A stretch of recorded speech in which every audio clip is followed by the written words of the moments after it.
qu'en bas, en fait, il y a des Monaco Pays-Bas. D'accord. Bon. Et vous pouvez le rencontrer Ouais, après. Reste la journée. Ouais, je suis là. Un petit renseignement, il y a combien de mètres cubes pour la stérilisation de Nantes C'était le programme, je le dis, c'est 24, je crois, c'est entre 20 et 25. Vous j'en serez parle. avec celui-là, finalement, et pas après. Comme vous voulez. Normalement, ça devrait partir. C'est lui qui va lever. Vous me dites. Bonjour, bienvenue pour cette conférence dédiée à la stérilisation centrale du CHU de Nantes. Merci pour votre venue sur ce village des architectes. Alors depuis un an, le CHU de Nantes s'est doté d'une nouvelle stérilisation centrale sur le site de l'hôpital Saint-Jacques. Vous préciserez peut-être la période exacte. Cette stérilisation devait être capable de répondre aux besoins de l'ensemble des sites du CHU. Auparavant, l'activité était répartie sur plusieurs sites, ce qui, vous le comprenez, ne facilitait pas la mutualisation des moyens ni l'exploitation des locaux. Alors les enjeux de cette opération étaient multiples. Ce projet de centralisation et de stérilisation devait pouvoir garantir la sécurité, la qualité et la continuité de la production de la stérilisation. Elle devait également permettre d'optimiser les coûts d'exploitation et d'investissement, et elle devait également rechercher une cohérence de site. Alors pour atteindre l'ensemble de ces objectifs, le CHU de Nantes a adopté une démarche novatrice pour ce projet. L'établissement a proposé une organisation de type industriel de la stérilisation et a réalisé ce projet dans le cadre d'un marché de conception-réalisation. Alors pour nous parler, pour évoquer cette opération, nous accueillons ce matin Alain Jagnot, architecte. Bonjour Monsieur Jagnot. Et Guillaume Catoire, ingénieur, conducteur d'opération au CHU de Nantes. Alors Monsieur Catoire, on va commencer avec vous. Pouvez-vous dans un premier temps nous présenter l'opération de stérilisation centrale du CHU de Nantes? On va essayer. S'il y a du micro. Donc bonjour à tous, Guillaume Catoire, ingénieur au CHU de Nantes. Donc la stérilisation centrale au CHU de Nantes, comme l'a présenté brièvement notre hôte, voilà une photo du dessin de Alain Jagnot qui correspond à l'esquisse, à la remise de l'esquisse. On verra à la fin que en fait le dessin final a pratiquement pas bougé, à l'exception de la galerie de liaison, mais sinon le dessin est resté absolument identique. Donc la fonction de ST était répartie sur plusieurs sites, dont une partie même externalisée. On avait des problèmes de mise aux normes, de mutualisation, etc. On avait un autre sujet en même temps, on avait la construction du PTMC, qui est la construction de 22 salles de bloc, Réa, UHCD, pharmacotechnie, un gros projet très technique. Et se pointer le projet de l'île de Nantes, pointer son nez le projet de l'île de Nantes. Donc il y a eu une réflexion au moment, en 2007, d'un plan de retour à l'équilibre sur le CHU qui était en gros déficit. Et le choix a été fait de ne pas construire la stérilisation sur le PTMC qui n'allait pas être pérenne dans le temps avec l'île de Nantes. Et donc le choix a été fait de ramener la stérilisation sur le site de Saint-Jacques qui lui restera, qui est un site logistique, dédié à la logistique et à d'autres choses aussi, mais en particulier de la logistique. Et donc le choix a été fait de ramener cette stérilisation sur le site logistique pour qu'il soit pérenne à horizon Île de Nantes. Donc le but du projet, c'est garantir la qualité, la sécurité, la continuité de la production de la stérilisation. On voulait optimiser bien sûr les coûts d'exploitation et d'investissement et rechercher une cohérence de site, j'en ai un petit peu parlé, par rapport au site de Saint-Jacques. Donc on a choisi une démarche de conception-réalisation. La particularité, c'est qu'on n'est pas en crème, mais on a intégré 4 ans de maintenance process. J'y reviendrai un petit peu plus tard dans ma présentation. On était dans un rendu de concours de niveau APS. 5 équipes ont été retenues à concourir, 4 ont remis une offre. On a auditionné les 4 équipes, enfin le jury a auditionné les 4 équipes. Le groupement retenu était une entreprise générale régionale ETPO qui était mandataire, associée à l'agence d'architecture d'Alain Jagnot. Et le bureau d'études Aegis Bâtiment et Cofeli également, co-traitant Cofeli Axima sur toute la partie technique, CVC, etc. On avait un peu insisté, c'était pas une obligation, mais on avait un peu insisté pour que l'industriel, hein, le fournisseur des machines, ne soit pas en co-traitant. On avait, disons, proposé que ce fournisseur ne soit pas en co-traitant. C'est la démarche qu'a retenue le groupement ETPO.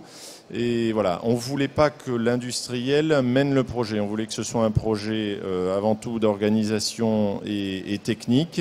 Et on voulait que l'industriel s'adapte au projet et pas l'inverse. Et donc vous êtes parti en sous-traitant avec Matachana. Et je pense que c'était une bonne solution. Donc les sites clients, l'Hôtel-Dieu, qui est le site principal de Court Séjour, 827 lits. Je vais passer assez vite. L'hôpital Guillaume-René Laennec, dit l'hôpital Nord, qui a 489 lits de Court Séjour. L'hôpital Mère-Enfant, qui est sur le site de l'Hôtel-Dieu, qui a 300 lits de services gynéco-obs et puis tous les soins à l'enfant. Et puis des sites divers, l'hôpital Saint-Jacques avec quelques petites productions, des consultations de soins ambulatoires, le centre de détention, la maison d'arrêt, enfin voilà, quelques établissements. Et on est parti avec les nouvelles cliniques nantaises, qui est une grosse clinique qui est juste à côté du site de Saint-Jacques, de 346 lits et places. Bon, on verra plus tard que notre collaboration n'a pas complètement abouti. En tout cas, l'installation était dimensionnée avec tous ces sites-là. Donc, les objectifs de production, 71 000 actes chirurgicaux, ça c'était le programme. Voilà, 680 compositions, je passe un peu vite. 6 heures de délai moyen de traitement de la réception à la mise à disposition. À titre indicatif, on est entre 20 et 24 mètres cubes de traitement quotidien. Un fonctionnement 7 jours sur 7 et une amplitude de 22 heures sur 24 avec un arrêt du processus de 6 heures à 8 heures permettant le nettoyage et la maintenance préventive courante. Les équipements décrits dans le programme, nous demandions 4 cabines de lavage polyvalentes pour laver notamment les armoires de transport et les bacs, puisque comme on est sur un site délocalisé, il a fallu organiser toute la logistique et donc ces transports. 12 laveurs désinfecteurs, 8 stérilisateurs, un stérilisateur basse tension, des thermosoudeuses. On a également, mais qui a été rajouté ensuite, 2 équipements validés pour le nettoyage et la thermodésinfection et la lubrification de l'instrumentation dynamique dentaire, qui n'a pas été fournie par le groupement, où on a fait un marché à part, mais que le projet a intégré en termes d'attente et de bacs à ultrasons, et bien sûr toute la production qui va avec, l'eau adoucie, l'air médical, la distribution de produits lessiviels. Rappel du programme, une surface utile demandée de 1355 m² pour une surface d'enœuvre de 1912 m². Et un planning de 24 mois tout compris. C'est à partir du moment où on retenait le groupement, c'était études, travaux, installations et qualifications.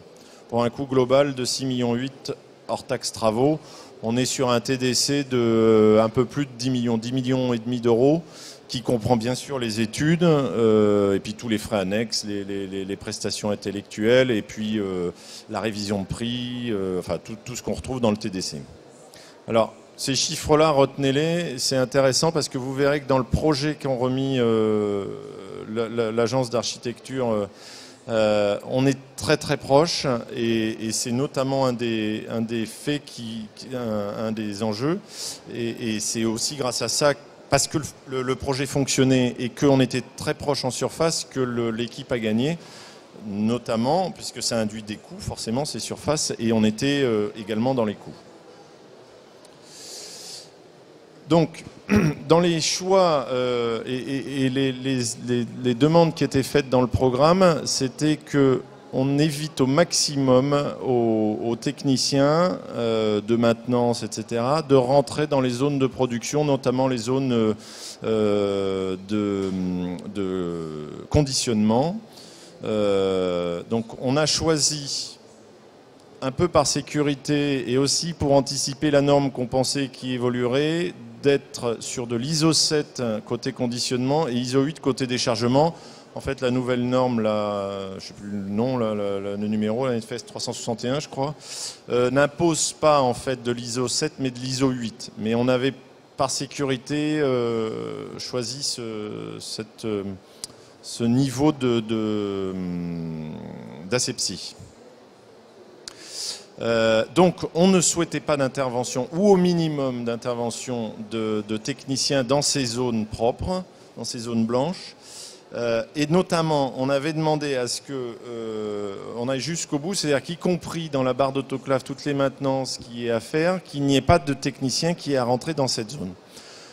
En fait, on est un peu revenu en arrière, c'est-à-dire que le projet prévoyait bien un accès par-dessus par un plénum technique.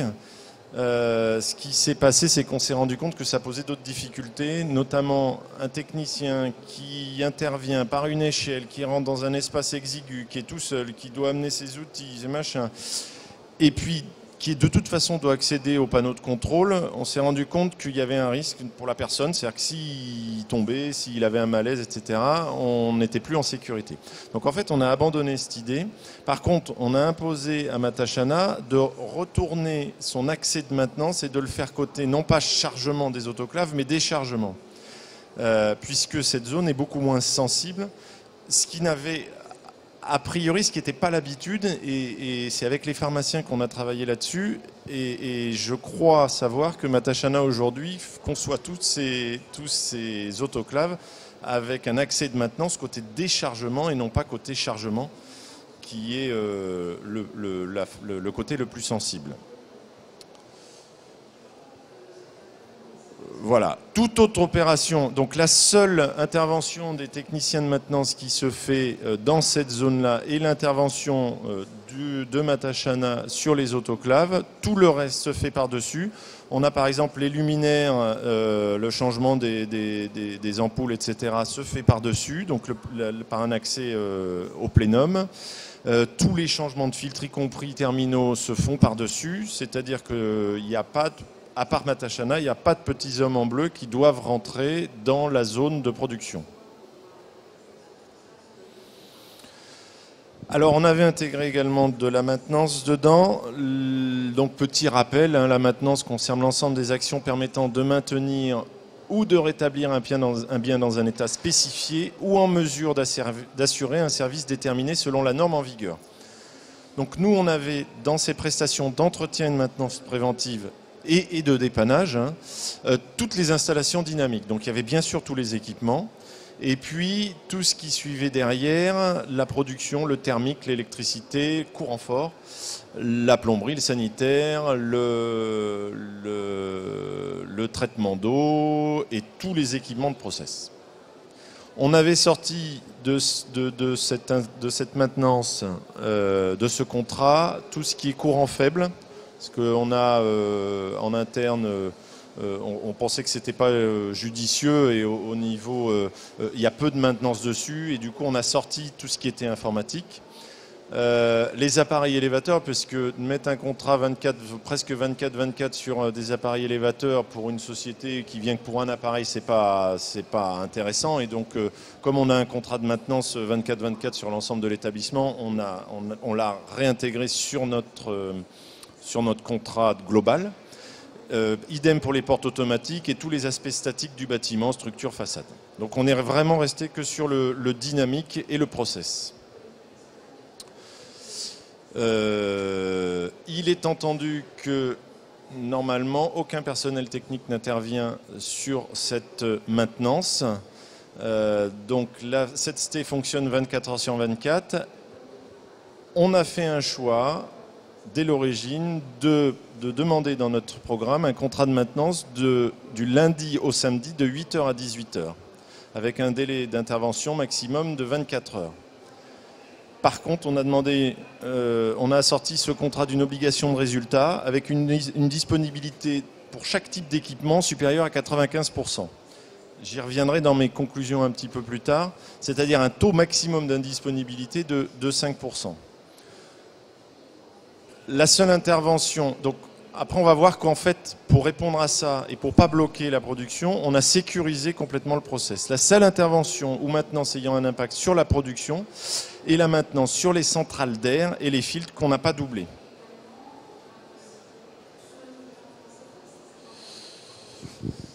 Donc le projet retenu, je pense qu'Alain Jagnot fera une présentation plus précise, mais globalement, on a au rez-de-jardin le secteur administratif, le vestiaire et l'entretien et les locaux techniques. Au rez-de-chaussée, le secteur de production en lui-même. Et au niveau du plénum technique, tout l'entretien process, dont je parlais tout à l'heure, les centrales d'air et le groupe de froid. La surface utile du projet rendu est 1355, c'est-à-dire qu'on est presque au mètre carré près.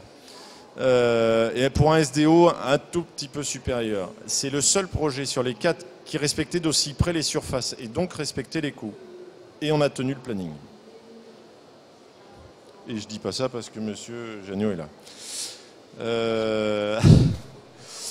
Choix technique pour répondre à la continuité de fonctionnement, ce dont je parlais tout à l'heure. En fait, on a choisi de dimensionner tout ce qui est électricité, eau, air comprimé, les produits lessiviels, tout est doublé. Alors pas à 200%, mais avec une redondance totale et une distribution des fluides répartie à 50% sur chacun des équipements. Ce qui fait que si on a un problème sur une production, on est, à moins d'avoir un problème sur 2 productions, mais bon, voilà. Si on a un problème sur une production, on a toujours 50% des équipements qui fonctionnent. Donc dans la journée, on sait que normalement, on a le groupement qui est sur place et qui intervient dans la journée pour remettre en route. Si on a un problème la nuit ou le week-end, puisque la ST fonctionne 7 jours sur 7, le contrat, enfin les pharmaciens se sont dit, de toute façon, la production à 50% suffit pour terminer, faire la production et ne pas avoir un contrat 24-24. Donc, point particulier, le système de traitement d'air qui n'est pas doublé. On a choisi de ne pas doubler. Par contre, on a travaillé avec le groupement sur des mesures compensatoires et notamment une étude de criticité a été réalisée par la société Axima en collaboration avec les services techniques du site pour voir quelles sont les pannes et les risques inhérents à la stérilisation et au blocage de la ST.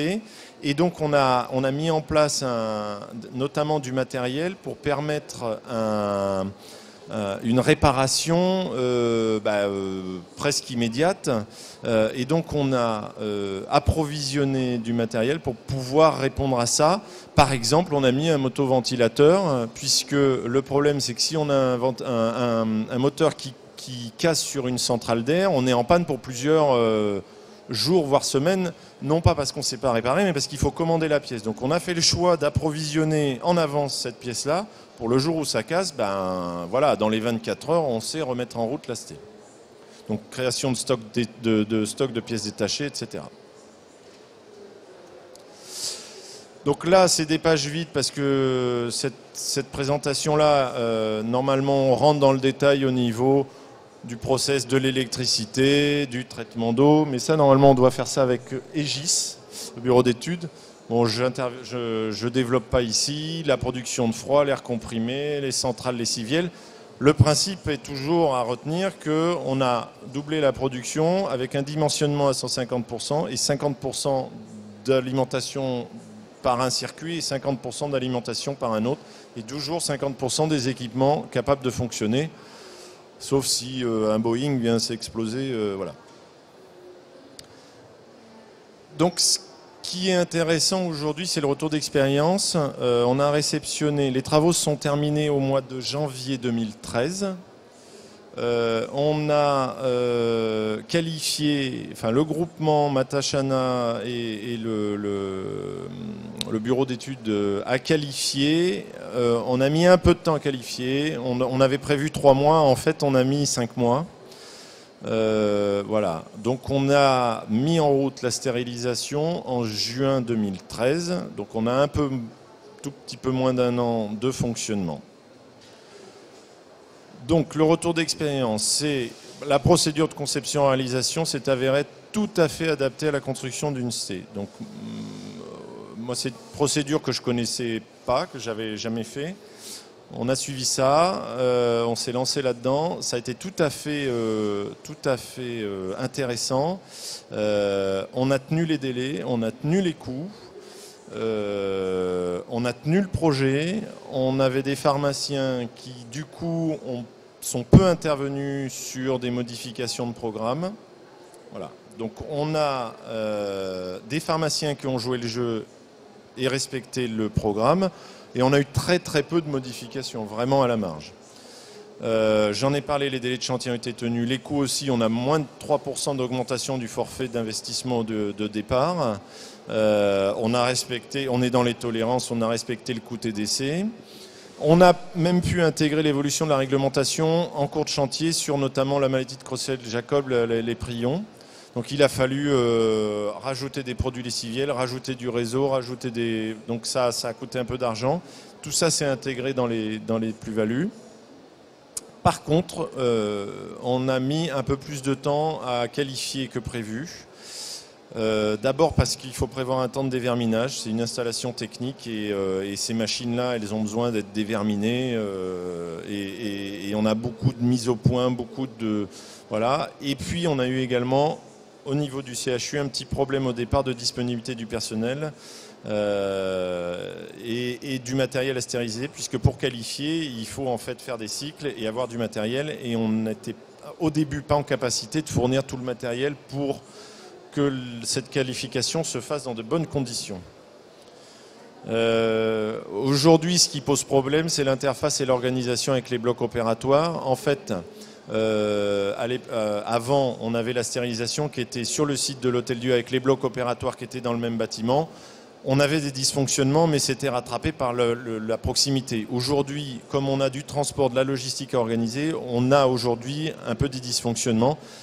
C'est aussi pour ça que en fait, les NCN, les cliniques, ont choisi de quitter le GCS puisqu'ils ne s'y retrouvaient pas et ils trouvaient que c'était trop compliqué en organisation. L'organisation de la maintenance a été longue à mettre en place. Ça a eu beaucoup d'allers-retours et il y en a encore de mise au point. C'est pas une démarche, y compris pour le CHU et pour surtout Axima qui mène la maintenance.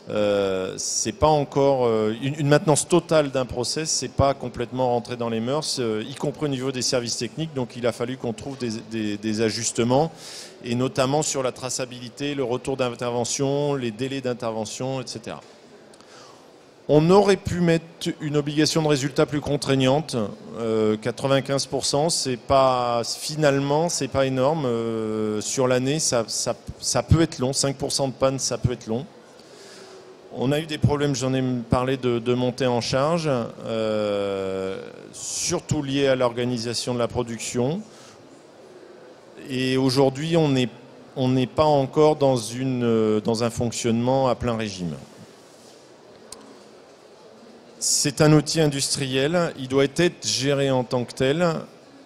L'erreur qu'a fait le CHU, à mon avis, mais ça n'engage que moi, même si je l'ai écrit là, c'est qu'on a un pharmacien à la tête de cette production. C'est un outil industriel et il faut qu'on ait un technicien, un ingénieur, un technicien, mais quelqu'un de technique, un responsable de production qui gère la production en partenariat avec le pharmacien, bien sûr, mais qui est là pour le contrôle de la qualité et le respect des procédures.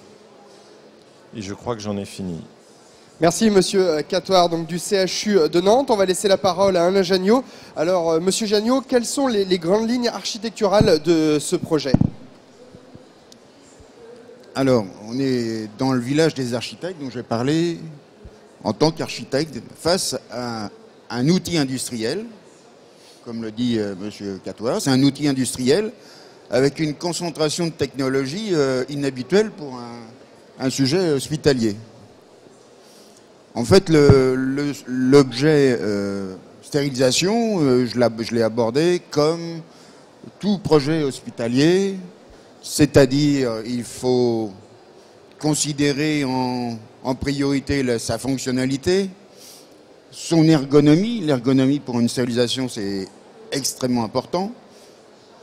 La compacité de ce bâtiment-là. La compacité, ça veut dire aussi, c'est la fonctionnalité, c'est moins de surface pour réaliser la stérilisation, donc moins de pas à franchir. Je ne sais pas si au niveau du jury, vous avez compté le nombre de pas pour aller d'un point à l'autre.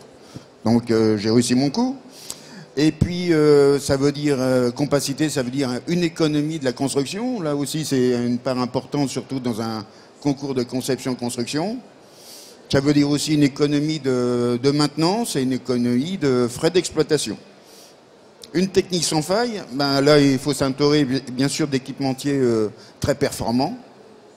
Ça c'est aussi une donnée importante, et équipementiers qui assurent un service après-vente. Il ne suffit pas de fabriquer l'objet, il faut assurer sa fonctionnalité. La maintenance, comme vous l'avez dit M. Catoire, c'est essentiel. Bien sûr, la maintenance, il faut éviter les lieux de défiler, se promener dans le process de la stérilisation. Donc on a trouvé des astuces pour ça. Le confort des équipes, alors ça aussi c'est important. La stérilisation, maintenant, c'est plus le parent pauvre de l'hôpital où on mettait la stérilisation au sous-sol sous un bloc opératoire. C'est plus de mise. Il faut que ça soit éclairé, vivant, coloré. L'insertion dans le site, j'ai essayé de faire au mieux par rapport à un site qui était aussi remarquable. Alors, des fois, au niveau conception-construction, c'est pas tout à fait la règle voilà, bon, c'est une petite parenthèse. Et puis, une flexibilité, évolutivité, c'est-à-dire avoir une structure de bâtiment sans contrainte, c'est-à-dire sans poteau. Vous allez voir notre projet, c'est des énormes portiques, et dans le lieu de production, eh ben, il n'y a aucun poteau. Structure donc non contraignante, des cloisons modifiables, des extensions possibles, des équipements peut-être à venir supplémentaires, et voire peut-être même, là pour l'instant on est en ISO 7, ISO 8, qui ne dit pas que plus tard ça passerait tout en ISO 7, j'en sais rien. Hein. Donc toutes ces contraintes ont fait que j'ai dessiné ce projet. Est-ce qu'on peut voir la coupe du bâtiment? Voilà. Mon idée première, c'est la disposition des secteurs. Dans le programme, il n'était pas prévu cette disposition, pas tout à fait. Rappelez-vous, M. Catoire. Il y avait bien sûr en partie au niveau rez-de-chaussée, disons, il y avait bien sûr le secteur production. Au niveau bas, il y avait un secteur uniquement technique.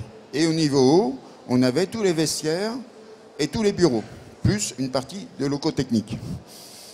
J'ai inversé l'affaire en profitant de la topographie du terrain. Il y avait un point bas et on a pu réussir à mettre à un rez-de-chaussée bas tout ce qui est bureau et tout ce qui est vestiaire. C'est ce qui peut-être nous a permis de gagner le concours. Pourquoi? J'ai plus besoin maintenant, j'ai plus besoin de points de montée de transition qui sont inutiles, qui prennent de la place dans le niveau de process. J'ai plus besoin de plancher avec une surcharge conséquente pour des bureaux ou des vestiaires. J'ai simplement un plafond accessible, très léger. Donc j'ai plus besoin d'un plancher, j'ai plus besoin de charge, il n'y a plus de plancher, donc je peux avoir des portées énormes de plusieurs dizaines de mètres. J'ai plus besoin de hauteur conséquente pour des bureaux, j'ai besoin d'un vide technique. Et le vide technique, il n'a pas besoin d'être très haut, mais il va être très large, parce que là je peux mettre mes centrales de CTA au point optimum. J'ai l'occasion d'entretenir mes gaines de ventilation d'une manière formidable. Il y a de l'espace partout. Je peux les changer, je peux les augmenter si on passe en ISO 7 partout.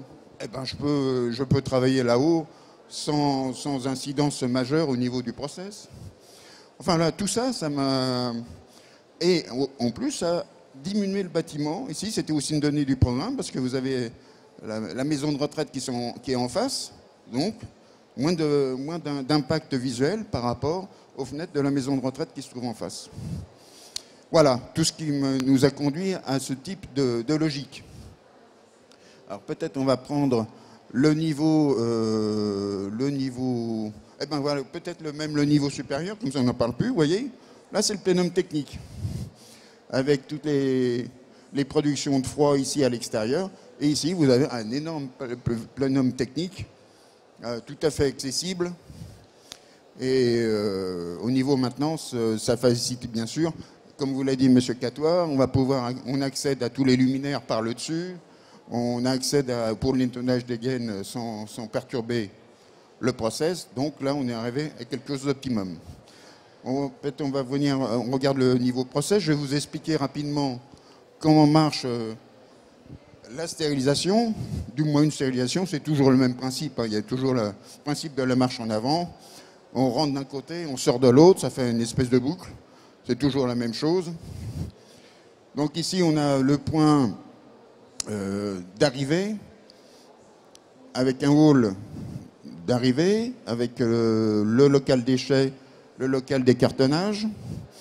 On décharge les armoires ici, c'est un lieu de stockage des armoires, et on rentre dans le process à partir de cette porte-là. Et toute cette couleur claire ici, c'est la zone dite salle, des trilavages. Les armoires rentrent ici, sont déchargées, passent dans des cabines de lavage, 4 cabines de lavage, et ici vous avez tous les postes pour faire le tri du matériel, des dispositifs médicaux, qui vont passer après à travers les laveurs désinfecteurs. À partir de ce moment-là, on rentre dans la zone propre, en bleu ciel. ISO 7. Les armoires ici sont stockées, ont le temps de sécher, et vont passer ici dans la zone chargement des armoires, dans la zone propre. Tous les dispositifs médicaux viennent ici, et ici, on rentre dans la zone de conditionnement. C'est évidemment la zone la plus sensible au niveau hygiène, celle qu'on a formulée en zone ISO 7. Je passe ici sur il y a les petites particularités. Vous avez le lavage manuel ici, avec les ultrasons, lavage par ultrasons. Vous avez ici le petit local pour les prions. Vous avez ici le bureau qui va visualiser et commander toute la zone tri-lavage. Vous avez à chaque coup, ici, vous avez aussi un bureau pour la zone propre, le bureau pour la zone sale. On passe au conditionnement. On met les chariots ici et automatiquement vont passer à travers les 8 autoclaves. On a franchi le cap et ici, on récupère les dispositifs médicaux donc stérilisés. On les charge dans les armoires, tout simplement. Une fois chargés dans les armoires, on va les stocker ici, dans le stockage des armoires propres, prêtes à être expédiées. Donc ici, on a des portes qui vont s'ouvrir comme un véritable sas avec des portes adaptées. Ils seront condamnés, l'une étant fermée, l'autre peut s'ouvrir. On ne peut pas ouvrir les deux portes d'un seul tenant. Et puis à partir de là, on va prendre les armoires et ils vont être acceptés vers l'extérieur. Ça y est, on a fait notre boucle. On a fait notre boucle. Ça, c'est pour les dispositifs médicaux. On a aussi, alors peut-être, on va revenir maintenant pour le personnel, peut-être le niveau inférieur. Alors voilà, ici, au niveau inférieur, on a une entrée personnelle par ici. Tous les bureaux de la stérilisation, ils sont placés, accessibles directement depuis la rue existante, donc sans escalier, sans ressaut. Vous avez le local détente, le local réunion. Dans ce secteur-là, on va aboutir au vestiaire, vestiaire homme, vestiaire femme. Et on va se changer pour aboutir sur cet escalier-là. Donc on passe de la tenue de ville en tenue blanche. Donc on va remonter là-haut, on est en tenue blanche. On aboutit sur cet escalier-là, tenue blanche, et on arrive ici en tenue stérile de ce côté-ci, ou en tenue dite sale pour arriver dans le secteur sale de ce côté-là, tout simplement. On a, par cette astuce, on arrive au cœur du process avec un minimum d'impact en surface. On va venir maintenant pour les petits détails. Les petits détails, c'est aussi l'approvisionnement des consommables. Donc on vient en dessous. Vous avez ici un accès de service où là, vous avez encore des locaux techniques, les TGBT, les locaux de traitement d'eau, etc., etc. Ici, vous avez les dispositifs médicaux neufs, parce que là, ils passent par le secteur sale, donc et on va les prendre et ils vont repasser comme si c'était des matériels sales. Et ils vont être montés ici dans cet ascenseur qui va aboutir sur le quai sale et reprennent la boucle comme un matériel déjà souillé. Vous avez ce couloir-ci, et ce couloir-ci va aboutir à ce petit... Ici, c'est le stockage des consommables, avec un point de montée vertical par ce petit ascenseur. Et ce petit ascenseur va aboutir ici et un stockage des consommables qui va alimenter la zone conditionnement. Là aussi, par ce processus, on intervient au cœur de l'affaire. Après, vous avez... on va peut-être revenir sur le dernier secteur. Je crois que j'ai tout fait. C'est tout simple. C'est compliqué, c'est simple. Moi, je dis toujours, quand on aboutit un bon projet architectural non hospitalier, c'est que tout paraît évident et tout simple. Et on a gagné l'affaire. Voilà, merci. Merci, Monsieur Janniot. Alors, on a encore un tout petit peu de temps pour éventuellement une ou deux questions dans la salle, si quelqu'un veut poser une question. Madame. Oui, bonjour, Agnès Bourguignon, APM, Agence de presse médicale. C'est une question sur bassement matériel, mais sur le coût, puisque les nouvelles cliniques nantaises devaient participer au financement du coût initial, je crois, par un prélèvement sur le prix des boîtes fournies. Donc je voulais savoir quelle était la solution alternative depuis la rupture du GCS. Alors je vais botter en touche, je suis pas du tout... moi je m'occupe de l'investissement. Après les histoires entre guillemets bassement matériel, d'argent, je n'ai pas géré. Je sais que en fait ce que je peux vous dire, c'est qu'au départ les nouvelles cliniques nantaises et le CHU avaient établi un GCS, un GCS, et qu'en effet on avait intégré dans le coût du GCS et d'exploitation du GCS l'investissement. Aujourd'hui, je ne sais pas répondre à cette question. Je ne sais pas comment le CHU a réglé son problème avec le GCS. En tout cas, je sais qu'aujourd'hui, nous, on produit, mais qu'on ne produit que pour le CHU. Merci, Monsieur Catoire. Une autre question, Madame. Oui, bonjour. Moi, j'aurais voulu comprendre la partie des flux entre votre ST et les différents établissements. On voit que c'est là où le bas blesse un petit peu aujourd'hui. Un an de recul, quels sont en fait les points que vous avez remis en question ou les préconisations que vous nous feriez pour ce genre de projet? Alors, là aussi, je suis pas le mieux placé pour répondre. Ce qui était prévu, ce qui est fait actuellement, et comme l'a expliqué M. Janniot, on le voit sur ce plan ici, on a des camions qui se mettent à quai, à cul, là, ici, donc départ et arrivée, et qui font le lien avec les sites, avec les quais logistiques de sites. Et donc les armoires sont chargées dans les blocs, sont transportées, mis sur le quai logistique, mis dans des camions, ramenés sur la ST, déchargés, prennent le circuit et repartent après. Donc tout ça, c'est un projet logistique. Ce qui est compliqué, c'est pas cette logistique-là. Ce qui est compliqué et qui ne fonctionne pas, c'est le lien avec les blocs, c'est la traçabilité. Mais du coup, comme on a des problèmes de retour de boîte, de composition, de machin, le fait que la stérilisation ne soit pas sur place et qu'il faille un transport entre les deux complique encore la chose. C'est-à-dire que ce que j'expliquais tout à l'heure, c'est quand la ST elle est sur place à l'étage en dessous du bloc opératoire, même si vous avez une erreur de boîte de machin, vous prenez l'ascenseur, vous descendez, vous allez chercher une autre boîte. Quand vous êtes à 3 km ou 4 km du site, vous ne pouvez plus le faire. Donc il faut un process hyper réglé et une interface avec les blocs et une traçabilité très réglée au quart de poil. Et c'est ça qui pose problème. Ce n'est pas la logistique en elle-même. Mais comme il y a de la logistique, ça complique tout. Voilà.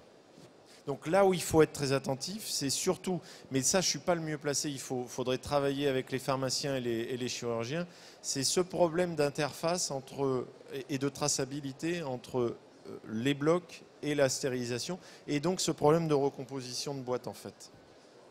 Merci Monsieur Catoire. Une dernière question? Non, merci beaucoup en tout cas. Vous pourrez rencontrer Monsieur Catoire et Monsieur Jagnot sur le stand de l'atelier d'architecture Alain Jagnot.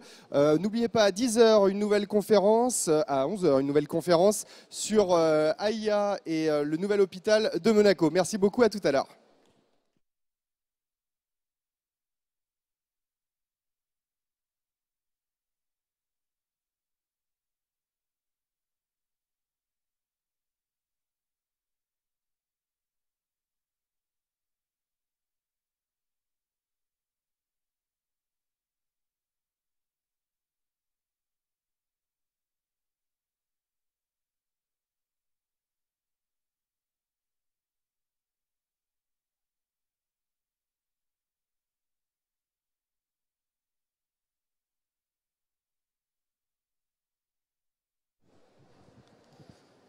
Mesdames et messieurs, sur le village des architectes,